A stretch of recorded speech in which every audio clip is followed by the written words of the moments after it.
everyone, and good Thursday evening to you. It's Weather for Weather Geeks time. Halfway through the month of July, we're going to do a little midsummer recap in this video, but first I wanted to recap today's weather, which up until the recording of this video has been pretty decent, a pretty textbook midsummer day today, and time-lapse video from our Youngstown camera today, starting a little after sunrise, shows the kind of the haze in the air this morning. We had that high-altitude wildfire smoke in the mix today. We also had some fair weather cumulus clouds during the second half of the day, and the wildfire smoke very, very widespread across the lower 48 states today, extending from the origination point of these fires in southwest Canada and the western U.S. and parts of California and Oregon, Washington and Idaho, and then all that smoke gets carried by the upper-level winds off to the east. All right, before we get to the current weather and what's going to happen as we head towards the weekend, let's do a review of the first half of summer, because as you know, meteorological summer, the months of June, July, and August, now halfway over now that we're halfway through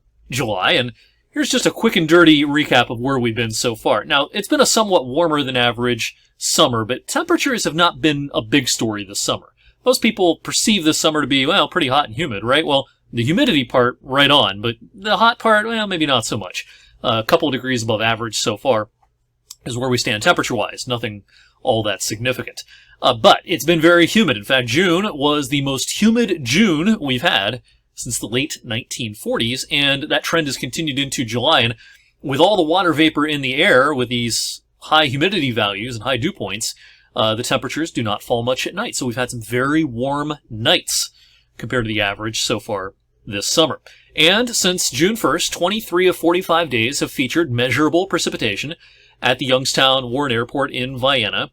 That's about half and half, right? Well, that doesn't seem so unusual, but when you consider that our average number of days with precipitation through today is 18, well, that's an extra 5 wet days that we've had so far this season. All right, it's a little after 7 o'clock, closer to quarter after 7, when I'm recording this, and actually a few minutes before I recorded this, Weather Service in Cleveland did hoist a severe thunderstorm warning for this band of storms that rolled across Lake Erie and is getting set to just graze northern Trumbull County. Now, the worst of the wind is probably going to stay up in Ashtabula County with this, but as of this recording, most of you will be watching this well afterwards.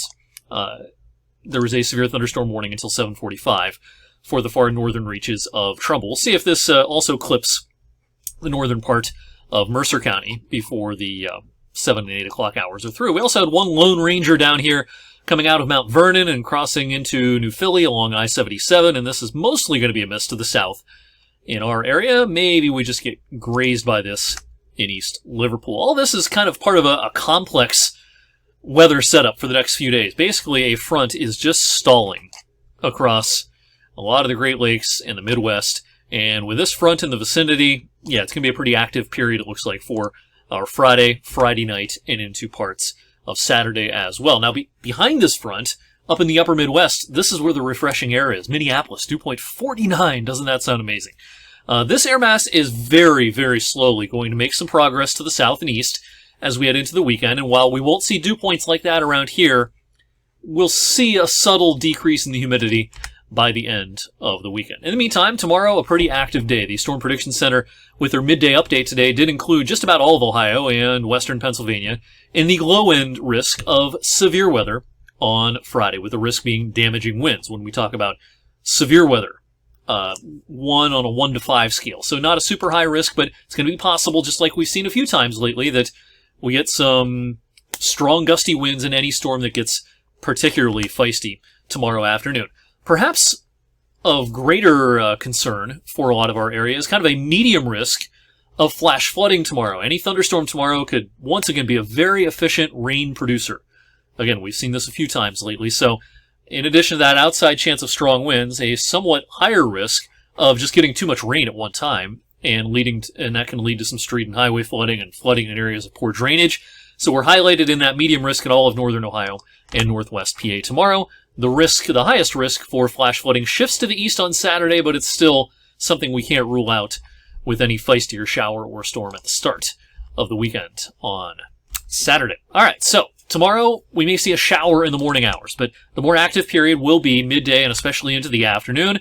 Our model here doesn't exactly paint a whole lot of storms around mid to late afternoon, but whatever's out there could be locally strong. Lots of instability, lots of juice in the atmosphere to be wrung out. A few more rounds of showers and storms then into Friday night, into Saturday morning. Saturday afternoon, this is kind of a tough forecast. This front is going to start to move. If it moves fast enough, we might have a pretty decent Saturday evening, especially in our northern viewing area.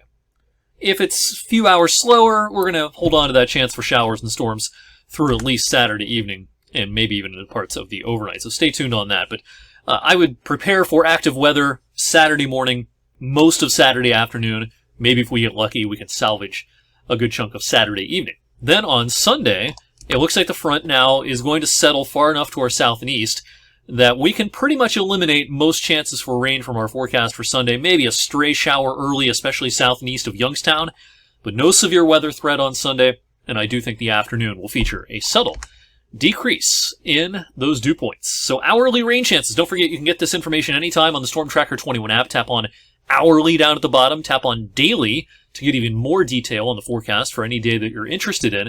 So Friday afternoon's rain chances peak between, say, 3 and 8 p.m. Saturday's rain chances peak, say, between lunchtime and about dinner time, with maybe some decrease in those rain chances as we head deeper into the evening. Temperature-wise, nothing all that hot the next couple of days. 78 tomorrow, 78 to 81 on Friday. Then the weekend, 78 Saturday, 81 on Sunday. All of this is below average by a few degrees, but it's still going to be pretty muggy through the day on Saturday. Now, Sunday begins a stretch of pretty nice weather, taking us into next week. Now, we're not going to mistake this for an October air mass. Dew points are not going to drop into the 40s this time, but they'll back off some, making it a little more comfortable through the first half of next week. This will also be accompanied by mostly dry weather next week. Maybe a midweek front provides a stray shower or a storm Wednesday night into Thursday. Doesn't look like much. We have very few chances of severe weather and heavy rain in our forecast once we get through Saturday afternoon, maybe Saturday evening. So the 6 to 10 day precipitation outlook is a sight for sore eyes in our part of the country. We can use a little bit of a break from a pretty relentless pattern over the last couple of weeks. Thanks for watching tonight's Weather for Weather Geeks. I'll have an update on the weekend forecast on tomorrow evening's edition. Also, a longer recap of where we've been so far this summer and where we'll go later this summer in a video that I'll post online this evening. That's a video I do a couple of times a month. We call it Wilhelm's Weather Why, and I just, on that video, just kind of focus on one particular subject. So we're going to do one of those this evening and look for that online before the evening is through.